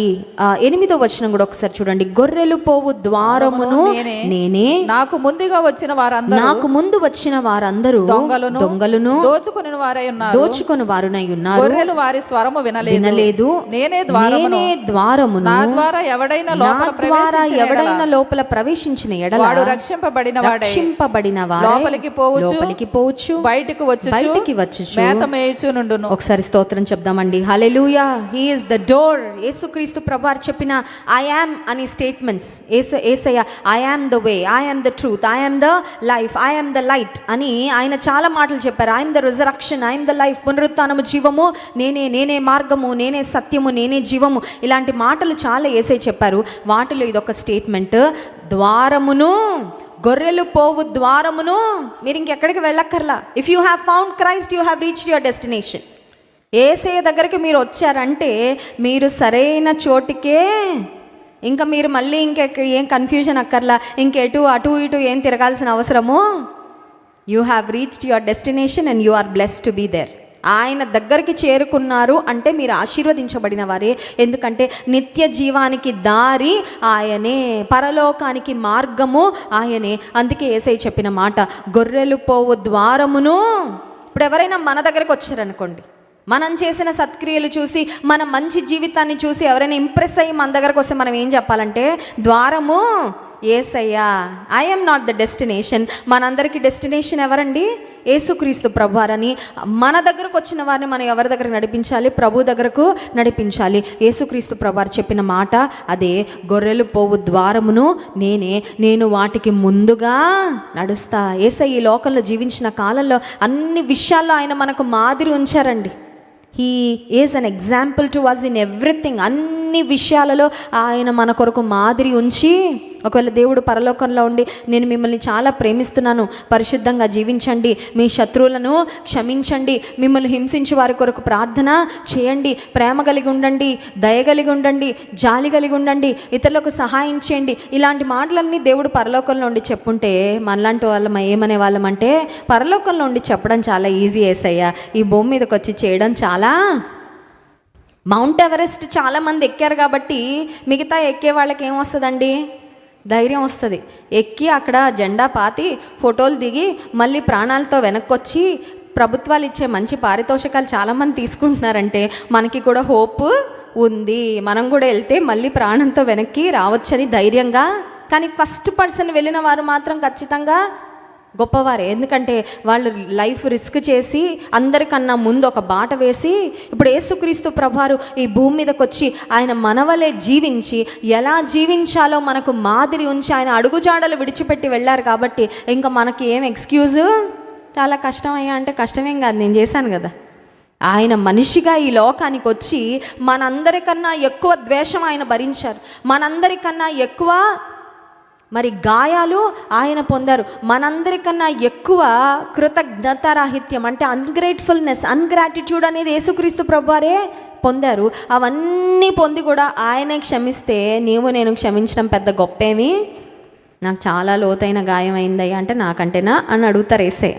నీకంటే కాదయ్యా, నాకు చాలా అపకారం చేశారు యేసయ్య, నా చుట్టూ ఉన్నవారు నమ్మిన వారు నాకు నమ్మక ద్రోహం చేశారంటే యేసయ్య అంటారు నాకన్నా కాదు. యేసుక్రీస్తు ప్రభువారి యొక్క శిష్యులలో ఒకడైన ఇస్కరియోతు యూదాని ఆయన 30 వెండి నాణాలకు అప్పగించేశారు. నమ్మక ద్రోహం అంటే ఏంటో యేసయ్యకు. ఆకలి బాధలతో నేను ఉన్నానయ్యా అంటే God knows what hunger is. నాకు సొంతిల్లు లేదయ్యా అంటే నాకు కూడా లేదు, నా కళ్ళకు బొరియలు ఉన్నవి, ఆకాశ పక్షులకు గూళ్ళు ఉన్నవి, మనుష్య కుమారునికి తలవాల్చుకుంటకైనను స్థలము. నేను నిందలు పడుతున్నానయ్యా యేసయ్య అంటే నాకంటే ఎక్కువనా? దయ్యాలు పట్టిన వాళ్ళ దయ్యాలు వదలగొడుతుంటే యేసయ్యని అన్నారా? ఆయన దయ్యం పట్టినవాడు అన్నారు. యేసుక్రీస్తు ప్రభువారిని చాలా భయంకరమైన మాటలు, చాలా భయంకరమైన నిందలు ఆయన మీద వేశారు. But they couldn't prove the guilt of sin in him. నిందలు వేయగలిగారు కానీ నిందలు రుజువు చేయలేకపోయారు. పర్ఫెక్ట్ గాడ్ మీద నిందలు వేశారంటే నేను పొందుతున్న నిందలేమో ఆయన నిందల కన్నా గొప్ప నిందలు. ఒక మాటలో చెప్పాలంటే ఆయన అడుగు చాడలు మన కొరకు విడిచిపెట్టి, రూట్ ఉందండి, వే ఉంది, ఆయనే ద్వారం, అంతే. ఇప్పుడు నేను చేయాల్సింది ఈ లోకంలో జీవించినంత కాలము ఆయన అడుగుజాడల్లో నడుస్తూ ముందుకు సాగడమే. పైడ్ పైపర్ అని ఒక స్టోరీ ఉండేది చైల్డ్హుడ్లో. మీలో ఎంతమంది చదివారు నాకు తెలియదు కానీ, ఒక ఊరు నిండా ఎలుకల బెడద. ఆ ఎలుకల్ని చంపడానికి ఎన్ని బోన్లు పెట్టినా, ఎన్ని రకాలైన ట్రిక్కులు వేసినా ఆ ఎలుకలు పోవట్లేదు. సో ఫైనల్గా ఆ ప్రాంతానికి, ఆ సిటీకి చెందిన హెడ్ ఒక గొప్ప పారితోషికం ప్రకటించాడు. ఈ ఎలుకల్ని ఎవరైతే ఊరు నుండి వెలగొడతారో వాళ్ళకి చాలా పెద్ద ప్రైజ్ ఇస్తానని అనౌన్స్ చేస్తే, ఒక వ్యక్తి ఏం చేస్తాడంటే, పైడ్ పైపర్ అని ఒక వ్యక్తి ఉంటాడు. ఆ వ్యక్తి ఒక రకమైన ఫ్లూట్ వాయిస్తాడనమాట. ఫ్లూట్ వాయిస్తే ఆ ఎలుకలకి, పాముకి ఎలా అయితే అది వాయిస్తే అది డాన్స్ వేస్తుంది కదా, ఆ టైప్లో ఎలుకలన్నీ తన దగ్గరకు వస్తాయి. ఇతను ఏం చేస్తాడంటే, ఇప్పుడు ఆ ఊరిలో ప్రతి వీధికి ఆ ఫ్లూట్ వాయించుకుంటా వెళ్తే ప్రతి వీధిలో ప్రతి ఇంట్లో ఉన్న ఎలుక ప్రొసెషన్లో జాయిన్ అవుతుంది. అంటే ఇతను వెనకాల క్యూ కడుతుంది. ఇప్పుడు ఇతను ఏం చేస్తాడంటే, అలా వాయించుకుంటా ఆ పక్కన ఒక నది ఉంటే నదిలోకి దిగుతాడు. ఆ ఎలుకలన్నీ నదిలోకి వెళ్ళి ప్రవాహంలో కొట్టుకొని నేటి దినాల్లో చాలామంది పరిస్థితి ఏంటంటే పాపాన్ని ప్రోత్సహిస్తూ పాపంలో బ్రతుకుతున్న వాళ్ళని అలా గుడ్డిగా నడిచి ఈ లోక సముద్రంలో మునిగిపోయి నిత్య నరకాగ్నిలో తేలుతున్నారు లాస్ట్కి. కానీ నీవు నేను వెంబడిస్తున్నది యేసుక్రీస్తు ప్రభుని. యేసుక్రీస్తు ప్రభు వారి యొక్క సిలువ దగ్గరకు వచ్చినప్పుడు మన ప్రతి పాపాన్ని క్షమించి ఆయన మనల్ని నిత్య జీవానికి నడిపించే దేవుడు. దేవునామానికి మహిమ కలుగును గాక. హల్లెలూయా. We are in safe hands. క్షేమంగా సురక్షితంగా మనం ఉన్నామండి ఎప్పుడంటే యేసుక్రీస్తును మనము వెంబడించినంత వరకు. అందుకే గుడ్డివాడు గుడ్డివానికి త్రోవా. ఈరోజు చాలామంది పెద్ద పెద్ద సెమినార్లు చెప్పడం లేకపోతే పెద్ద పెద్ద జ్ఞానబోధలు చేస్తూ ఉంటే వాళ్ళ మాటలన్నీ వింటూ కొంతమంది ఫాలో అవుతూ ఉన్నారు, కానీ but they do not know. ఆత్మీయంగా అంధత్వంలో ఉన్న వ్యక్తి యొక్క మాటలు వింటే అదేదో కాసేపు జ్ఞానోదయంగా అనిపించవచ్చు, కానీ బట్ అది నిజమైన జ్ఞానోదయం అయితే కాదు. నిజమైన రక్షణ వారు పొందుకోలేకపోతున్నారు, నిజమైన నిత్య జీవానికి వారు నడిపించబడలేకపోతున్నారు. కానీ యేసుక్రీస్తు ప్రభువారి యొక్క కాళ్ళలో గాయాలు ఎందుకు అని ఆలోచన చేస్తే నీవు నేను మన పాదాలతో ఆయనను వెంబడించాలని, నిత్య జీవం వైపుగా ఆయన మనల్ని నడిపించాలని కోరుకుంటున్నారు. మూడవదిగా ఆయన పక్కలో పొడవబడిన బల్లెమును గురించి మనం ఆలోచన చేస్తే మన దేహంతో మనం చేసిన పాపాల కొరకు ఆయన పక్కలో బల్లెము పొడవబడింది. Jesus suffered for us and he suffered for us in silence. వదకు తేబడు గొర్రెపిల్లయు బొచ్చు కత్తిరించు వారి ఎదుట గొర్రెయు మౌనముగా ఉండునట్లు ఆయన నోరు he willingly suffered. అందుకే మౌనంగా యేసుక్రీస్తు ప్రభువారు సఫర్ అయ్యారు. ఆయన తలలో పెట్టబడిన ముండ్ల కిరీటం గురించి మనం ఆలోచిస్తే ఆయన తల మీద ఎందుకు ముండ్ల కిరీటం పెట్టబడింది అంటే నోవహు దినాల్లో మనం గమనించినట్లయితే ఆదికాండము 6వ అధ్యాయము 5వ వచనంలో మనుషుల యొక్క పరిస్థితిని గురించి చాలా స్పష్టంగా ఒక మాట రాయబడింది. నరుల చెడుతనము భూమి మీద గొప్పదనియు వారి హృదయముల యొక్క తలంపులలోని ఊహ అంతయు ఎల్లప్పుడూ కేవలము చెడ్డదనియు యెహోవా చూచి తాను భూమి మీద నరులను చేసినందుకు యెహోవా సంతాపము నొంది తన హృదయములో నొచ్చుకొనెను. దేవుని మనసు ఎందుకు నొచ్చుకుంది? బయటకు కనపడే చెడుతనమే కాదు, హృదయము యొక్క తలంపులలోని ఊహ అంటే ఇమాజినేషన్.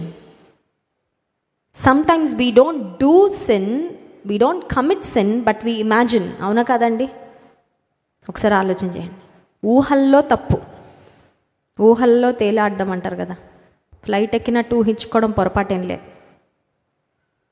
కానీ పాపము చేయకుండా, శరీరంతో చేయకుండా మనసులో ఊహించుకున్న దేవుని మనసు నొచ్చుకుంటుందంట. ఒకసారి ఆలోచన చేయాలి. దేవుని తల మీద, యేసుక్రీస్తు ప్రభువారి యొక్క తల మీద ముండ్ల కిరీటం ఎందుకు పెట్టబడిందంటే మన తలలోని తలంపులు, మన తలలో మెదలాడే ఊహలు దేవుని మనసు నొచ్చుకొని ఒక గొప్ప జలప్రలయాన్ని పంపించి ఆనాడు భూమి మీదున్న నోవహు కుటుంబం తప్ప, నీతిమంతుడైన నోవహు కుటుంబం తప్ప మిగతా వారందరూ తుడిచిపెట్టబడ్డారంటే దేవుని మనస్సు ఎంత సంతాపము నొంది నొచ్చుకుందో ఒకసారి మనం అనుకుంటాం, ఏదైనా చేస్తేనే కదండి తప్పు. నేను మీతో చెప్పున్నదేమనగా, యేసుక్రీస్తు ప్రభువారు కొండ మీద చేసిన ప్రసంగంలో వ్యభిచరింపవద్దు అని వ్రాయబడింది. కానీ నేను మీతో చెప్పున్నదేమనగా, ఒక స్త్రీని మోహపు చూపుతో చూసినా కూడా వ్యభిచరించినట్లే. ఒక వ్యక్తిని నరహత్య చేస్తేనే కాదు పాపము, నీ ఊహలలో, నీ తలంపులలో. God is even concerned about our imaginations. మన ఊహలు, మన తలంపులు కూడా దేవుడు, ఎందుకంటే often times thoughts become actions. అవునా కదా? తలంపులే క్రియలు అవుతాయి. తర్వాత తలంపులు ఒక మాటలో చెప్పాలంటే బర్త్ అన్నమాట. పాపం యొక్క పుట్టుక ఫస్ట్ స్టేజ్ ఏంటంటే థాట్ నుంచి వర్డ్స్ లాగా బయటకు వస్తాయి. కొన్నిసార్లు వర్డ్స్ లాగా బయటకు రాకుండా డైరెక్ట్ యాక్షన్స్ లాగా వస్తాయి బయటికి. Thoughts become words, words become actions, actions become life style. తలంపులు మాటలు అవుతాయి, మాటలు క్రియలు అవుతాయి, క్రియలు జీవిత విధానంగా మారిపోతూ ఉంటాయి. అందుకే తలంపులు అంటే ఒక మాటలో చెప్పాలంటే ఒక పాపం పుట్టే ప్రదేశం అన్నమాట, బర్త్ ప్లేస్. గుడ్లు పెట్టడం అంటారు కదా, గుడ్లు పెట్టడం. పాము గుడ్డు పెట్టిందండి ఇంటికి వచ్చి, ఏం చేయాలి ఆ గుడ్డుని? గుడ్డే కదా ఏముందిలే అంటే గుడ్డు ఏమవుతుంది? పిల్ల అవుతుంది. పిల్లే కదా, ఏముందంటే పిల్ల ఏమవుతుంది, పెద్దదవుతుంది. పెద్దదై మనల్ని చాలాసార్లు మనం ఏమనుకుంటాం అంటే చిన్నది కదా, గుడ్డు ఏముందండి, గుడ్డు లోపల ఉంది లైఫ్, పైకి ఏం లేదు కదా. పైకి ఏముంది, పెంకుంది, పైకి దిస్ ఓన్లీ షెల్. ఆ బాల్ నేను బయట కూడా పడేయచ్చు, కానీ బయట పడేయకుండా ఇంట్లో పెట్టుకుంటా, అంతే కదా. చాలాసార్లు మనం పాపాన్ని చాలా తక్కువ అంచనా వేస్తామండి.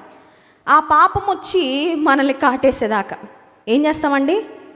Do not under estimate the power of sin.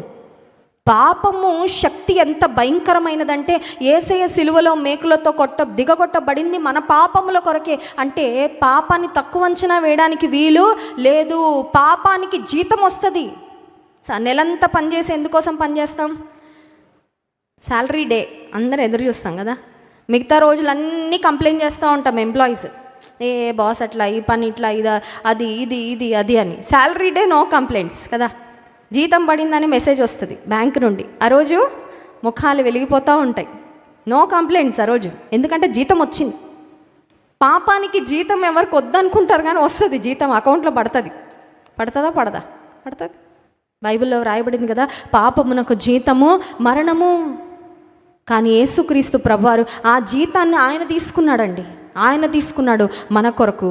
మన తలలో మనం తలంచే భయంకరమైన తలంపుల కొరకు ఆయన తల మీద ముండ్ల కిరీటము పెట్టబడింది. ఇప్పుడు మన తల మీద ఏం పెట్టాలని ఆయన చూస్తున్నాడు. ఇందాక ఒక మాట అన్నాను కదా, ఇమాజిన్ చేసుకోండి, ఒక పేషెంట్ అనారోగ్యంతో ఉన్నప్పుడు ఆ పేషెంట్ బాగుపడి ప్రాణాలతో ఆరోగ్యంగా హాస్పిటల్ని డిశ్చార్జ్ అవుతుంటే ఆ డాక్టర్కి ఎంత ఆనందం కలుగుతుందో, పరమ వైద్యుడైన దేవుడు కూడా పాప రోగంతో దేహం నిండా పచ్చిపుళ్ళతో ఉన్న మనము ఆ పాపం నుండి విముక్తి పొంది రక్షణ పొంది ఆరోగ్యవంతంగా ఆత్మీయంగా బలంగా సంతోషంగా ఆయన జీవముతో మన జీవితం తులతూగుతుంటే మనల్ని చూసి ఆనందపడతాడు. అలాగే యేసుక్రీస్తు ప్రభువారి యొక్క తల మీద ముండ్ల కిరీటం పెట్టబడినప్పుడు ఆయన మన తల మీద ఏం పెట్టాలనుకుంటున్నాడంటే 2 తిమోతి పత్రిక 4వ అధ్యాయము 7వ వచనం చూడండి. 2 తిమోతి పత్రిక 4వ అధ్యాయం 7వ వచనం. మంచి పోరాటము పోరాడి తిని నా పరుగు కడముట్టించి తిని విశ్వాసము కాపాడుకుంటుని ఇక మీదట నా కొరకు నీతి కిరీటము ఉంచబడి ఉన్నది. ఆ దినమందు నీతిగల న్యాయాధిపతి అయిన ప్రభువు అది నాకు మాత్రమే కాకుండా తన ప్రత్యక్షతను అపేక్షించు వారందరికీ అనుగ్రహించును. దేవునామానికి మహిమ కలుగును గాక. నీతి కిరీటం అంట. పరలోకంలో ఎంతమంది ఉంటారు కిరీటాలతో? అందరికీ ఉంటాయి కిరీటాలు. స్తోత్రం కలుగును గాక. వాళ్ళ కిరీటం చూసి మనం ఏడవక్కర్లా.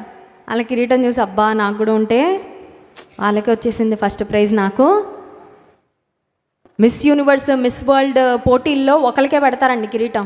మిగతా వాళ్ళందరికీ లోపల ఏడుపున్నా బయటకు నవ్వుతుంటారు, ఎందుకంటే ఫోటో కోసం ఫీల్ అయినట్టు కనబడరు. కానీ పాపం చూడండి, ముగ్గురు నిలబెడతారు.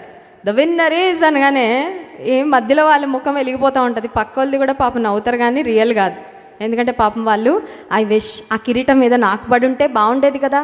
పరలోక రాజ్యంలో ప్రాబ్లము లేదండి. అందుకే దైవజనుడు అంటున్నాడు, నాకు మాత్రమే కాకుండా తన ప్రత్యక్షతను అపేక్షించు వారందరికీ దేవుడు అనుగ్రహిస్తాడంట. దేవుని నామానికి మహిమ కలుగును గాక. ఇప్పుడు యేసుక్రీస్తు ప్రభువారి తల మీద ఎందుకు ముండ్ల కిరీటం పెట్టబడిందంటే, నా తలల మీద ఆయన నీతి కిరీటాన్ని, ఇంకా ఆత్మీయ తండ్రి గారు పేతురు పత్రిక యొక్క ధ్యానాల్లో 10 రకాలైన కిరీటాల గురించి చెప్పారు. రాసుకున్నాం కదా, ఇప్పుడు అవన్నీ నేను చెప్పనులేను, టైం అయిపోతుంది. కానీ he wants to see us crowned with glory. ఆయన మహిమ ప్రభావములను మనకు కిరీటంగా ధరింప చేయాలని ఆయన తల మీద ముండ్ల కిరీటాన్ని. కానీ పాపంలో ఇంకా బ్రతుకుతూ ఉంటే ఆయన పెట్టుకున్న ముండ్ల కిరీటము, ఆయన నీ కొరకు నా కొరకు పడిన వేదన యొక్క విలువ మనకు అర్థం కావడం లేదని. అన్నిసార్లు తల్లిదండ్రులు ఒక మాట, ఇంత కష్టపడ్డాను రా, మా కష్టాన్ని నువ్వు గుర్తించలేకపోయావు, మా ప్రేమను అర్థం చేసుకోలేకపోయావు, నీకోసం ఇంత త్యాగం చేసాం. పిల్లలు కొన్నిసార్లు తల్లిదండ్రులు చాలా డీప్గా డిసప్పాయింట్ చేస్తారండి. అలాంటప్పుడు తల్లిదండ్రులు ఒక మాట అంటారు, మేము చేసిన త్యాగం అంతా వేస్ట్ అయిపోయింది, మేము కార్చిన చెమటంతా వేస్ట్ అయిపోయిందని. యేసుక్రీస్తు ప్రభువారు చేసిన సిలువ త్యాగం యొక్క విలువ మనకి నిజంగా అర్థమైతే, ఆయన కాళ్ళలో, ఆయన చేతులలో, ఆయన ప్రక్కలో, ఆయన తల మీద పెట్టబడిన ముండ్ల కిరీటము, ఆయన వీపు నాగటి చాళ్ళ వల్లే దున్నబడింది మన కొరకే అని నిజంగా మనం అర్థం చేసుకుంటే, ఆయన ప్రేమకు బద్దులంగా బ్రతుకుతామండి. We will never turn back to the world. మళ్ళీ లోకంతో వెళ్ళి రాజీ పడం, మళ్ళీ లోకంలో పాపంలో వెళ్ళి ఆనందించము. సిలువ మీద యేసుక్రీస్తు ప్రభువారు పొందిన మరణము, ఆయన పొందిన గాయాలు దేనికి గుర్తులు చెప్పమంటారా? ఆయన ప్రేమకు గుర్తులు. దేవునామానికి మహిమ కలుగును గాక. Jesus is there any proof? కొన్నిసార్లు పిల్లలు తల్లిదండ్రుల దగ్గరకు వచ్చాక మాట్లాడుతారు, నిజంగా ప్రేమ మమ్మీ నీకు నేనంటే, నిజంగా ఇష్టమా నేనంటే? ఏసే దగ్గరికి మనం వెళ్ళి, ఏసయ్యా నీకు నేనంటే నిజంగా ఇష్టమా అంటే ఏసే అంటారు, ఇదిగో ప్రూఫ్. దేవుని నామానికి మహిమ కలుగును గాక. He has proved his love. చాలా విలువైన రీతిలో ఆయన గాయముల ద్వారా రుజువు చేశాడండి, నిజంగా ప్రేమిస్తున్నానని. ఒక్క మాట చదువుకుని ముగించుకుందాం. హెబ్రీ పత్రిక 6వ అధ్యాయము 6వ వచనం. హెబ్రీ పత్రిక 6వ అధ్యాయము 6వ వచనం. దేవుని దివ్య వాక్యమును రాబో యుగ సంబంధమైన శక్తుల ప్రభావమును అనుభవించిన తరువాత తప్పిపోయిన వారు తమ విషయంలో దేవుని కుమారుని మరలా సిలువ వేయచ్చు బాహాటముగా ఆయన అవమానపరుచున్నారు గనుక మారు మనసు పొందునట్లు అట్టి వారిని మరలా నూతన పరచుట అసాధ్యము. రక్షణ పొంది కూడా తప్పిపోతే యేసయ్యను మళ్ళీ బాహాటముగా, ఇంత విలువైన ప్రేమను పొందుకున్న మనము మళ్ళీ ఆయనను బాహాటంగా సిలువ వేయడానికి వీలు. మళ్ళీ తప్పిపోతే, మళ్ళీ లోకంలోకి జారిపోతే ఆయనను తిరిగి మనం బాహాటంగా సిలువ వేసినట్లు. ఈ రాత్రికాల సమయంలో యేసయ్య యొక్క గాయాల గురించి ధ్యానం చేసుకున్న మనము ఆయన ప్రేమను ఒక్కసారి అర్థం చేసుకొని, నా కొరకు నువ్వు పొందావయ్యా, నీకు స్తోత్రాలని ప్రభుని స్తుతిద్దాం. కళ్ళు మూసుకోండి, ప్రార్థన చేసుకుందాం. మన కొరకు గాయపరచబడిన దేవుడు, స్వరూపమైన సొగసైన లేనివానిగా మన కొరకు మారాడు, మన కొరకు గాయములు పొందాడు. దేవానికి స్తోత్రాలయ్యా. Thank you Lord for bearing my sin on the cross. సిలువ మీద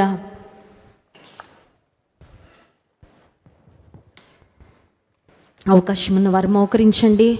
దేవుని యొక్క యేసుక్రీస్తు ప్రభువారు మన కొరకు పొందిన గాయాల గురించి మనం ధ్యానం చేసుకున్నాం. నా కొరకు నువ్వు పొందావయ్యా, స్తోత్రాలు. నీవు పొందిన దెబ్బల చేత మాకు స్వస్థత కలుగుచున్నది, అందుకై స్తోత్రమయ్యా. నా తలంపులు, నా ఊహలు ప్రభా అవి చెడ్డవని, చెడిపోయిన నా తలంపుల కొరకు నీ తల మీద ముండ్ల కిరీటం నువ్వు పెట్టించుకున్నావయ్యా, నీకు స్తోత్రాలు. నా చేతులతో నేను చేసిన పాపాలు, నా కాళ్లతో ప్రభా అపవిత్రమైన స్థలాలకు నడిచి వెళ్ళాను. దారి తొలగిపోయి నాకు ఇష్టమైన త్రోవల్లో నా పాదములతో నడిచానయ్యా.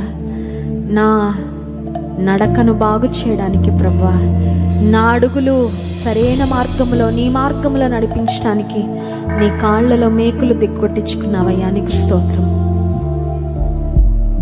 నీ రక్తము నా కొరకు కార్చబడింది, నీకు స్తోత్రాలు.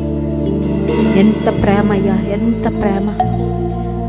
నీ ప్రేమను రుజువు చేసావు ప్రభా, నీ గాయముల ద్వారా. నీకే స్తోత్రమయ్యా. నీ ప్రక్కలో బల్లెము నా కొరకు పొడవబడింది, నీ వీపు నా కొరకు దున్నబడింది. అప్పగించుకున్నావు, అవమానపరచడానికి అప్పగించుకున్నావయ్యా, నీకు స్తోత్రాలు. నీ ప్రేమ యొక్క విలువ ఎరిగిన నేను, నీ సిలువ యొక్క విలువను ఎరిగిన నేను ప్రభా, ఇంకెన్నడూ నిన్ను బాహాటముగా సిలువ వేయకుండా ప్రభా, ఇంకెన్నడూ నిన్ను గాయపరచకుండా, నిన్ను నొప్పించకుండా నాయనా పరిశుద్ధంగా నేను జీవించడానికి నాకు సహాయం చేయి. పాపం విషయంలో రాజీ పడకుండా ప్రభా, పవిత్రుడవైన దేవుడో, నిర్దోషివైన దేవుడో, నా దోషాలన్నీ నువ్వు భరించావు కనుక తండ్రి, ఇక ఆ పాపపు మురికి జోలికి వెళ్లకుండా ప్రభా, పరిశుద్ధపరచబడిన మేము పరిశుద్ధముగా ప్రభా నిన్ను సేవించడానికి, నీ కొరకు జీవించడానికి సహాయం చేయి. పరిశుద్ధ ప్రేమ కలిగిన తండ్రి, నీకు స్తోత్రాలు. ఈ రాత్రికాల సమయంలో మీ వాక్యము ద్వారా మాతో మాట్లాడినందుకు నిన్ను స్తుతిస్తున్నాము, ఘనపరుస్తున్నాము ప్రభా. మా కొరకు శిలువ మీద మీరు పొందిన గాయములు, వాటిని గురించి ధ్యానించడానికి మీరు ఇచ్చిన కృపకై స్తోత్రాలయ్యా. తప్పిపోయిన మమ్ములను ప్రభా మీరు వెతికి రక్షించారు, స్తోత్రాలు. చెడిపోయిన మా మనస్సు, మా ఆలోచనలు, మా ఊహలు, మా తలంపులు బాగు చేయడానికి ప్రభా, మా మాటలలో, మా క్రియలలో, మా నడతలలో మా దేహంతో మేము చేసిన పాపముల కొరకు నీ దేహము అయ్యా మా కొరకు గాయపరచబడింది. నీకు స్తోత్రాలయ్యా. నీ రక్తాన్ని ఆఖరు పొట్టు వరకు మా కొరకు మీరు కార్చారు ప్రభా, నీకు స్తోత్రాలు. గాయములతో శిరస్సు నుంచి కాలు వరకు ప్రభా, అరికాలు మొదలుకొని నడినెత్తి వరకు స్వస్థత కొంచెమైనా లేక దుర్భర స్థితిలో ఉన్న మా బ్రతుకులు నాయనను స్వస్థపరచాలని, ఆత్మీయముగా ఆరోగ్యముతో మేము ఉండాలని ప్రభా, శారీరకంగా ఆరోగ్యంగా మేము ఉండాలని, మమ్మల్ని నీ ప్రక్కకు చేర్చుకోవాలని యేసయ్యా, నీ ప్రక్కలో మా కొరకు బల్లాన్ని నువ్వు పొడిపించుకున్నావయ్యా, నీకు స్తోత్రం. నీవు ఇష్టపూర్వకంగా నీ దేహాన్ని అప్పగించుకున్నావు ప్రభా. నిన్నెవరు బలవంతంగా సిలువ వేయలేదయ్యా, ఇష్టపూర్వకంగా నిన్ను నీవు అప్పగించుకున్నావు, నీకు స్తోత్రాలు. ఇక్కడున్న తండ్రి నీ ప్రజల్లో ఇంకెంతమంది నీ సిలువకు దూరంగా ఉన్నారు, నీ ప్రేమను అర్థం చేసుకోలేక ప్రభా, ఇంకా వారి ఆత్మీయ నేత్రాలు మూయబడున్నాయో వారితో మీరు మాట్లాడండి. నీ ప్రేమను అర్థం చేసుకొని నీ సిలువ దగ్గరకు వచ్చి నీ క్షమను వేడుకొని రక్షణ పొందడానికి సహాయం చేయ ప్రభా. ఇంకా నీ సిలువ ప్రేమను ఎరిగిండి సహా రక్షణ తీర్మానాన్ని ఎంతమంది వాయిదాలు వేస్తున్నారో ప్రభా, వారు ఆలస్యం చేయకుండా మీకు తమ జీవితాలు ఇప్పుడే సమర్పించుకోవడానికి, మీ చేతులకు తమ జీవితాలు అప్పగించుకోవడానికి తండ్రి నీ కృప నీ సహాయము సమృద్ధిగా దయచేయమని వేడుకుంటూ, విన్న వాక్యము ప్రతి హృదయంలో ఫలింప చేయమని, మా పట్టణంలో, మా రాష్ట్రంలో, మా దేశంలో, ప్రపంచ దేశాలలో ఇంకా రక్షణ పొందని వారి కొరకు ప్రార్థన చేస్తున్నామయ్యా. మా బంధువులు, మా కుటుంబీకులు, మా స్నేహితులు, మా ఇరుగు పొరుగు వారు ఇంకా ఎంతమంది నిన్ను తెలుసుకోకుంటున్నారో వారి కొరకు ప్రార్థన చేస్తున్నాను ప్రభా. రక్షణ వస్త్రము వారికి కూడా ధరింపచేయి. మా కొరకు నీతి కిరీటాన్ని దేవా మీరు సిద్ధపరిచారు, స్తోత్రం. ఇక్కడున్న మేమందరము కూడా నాయన నీ నిత్య రాజ్యములో నీవిచ్చే నీతి కిరీటాన్ని పొందుకొని సిగ్గులేని ముఖములతో ప్రభా నిన్ను ఎదుర్కోగలిగినట్లుగా ఆత్మీయంగా మీరే మమ్మల్ని సిద్ధపరిచి నడిపించమని వేడుకుంటూ, మరొకసారి విన్న వాక్యం ప్రతి హృదయంలో ఫలింపచేయమని, ఘనత మహిమ ప్రభావములు మీకే చెల్లిస్తూ యేసుక్రీస్తు ప్రభువారి శ్రేష్టమైన నామంలో ప్రార్థించి స్తుతించి దీని మనసుతో అడిగి వేడుకుంటున్నాం తండ్రి, ఆమేన్.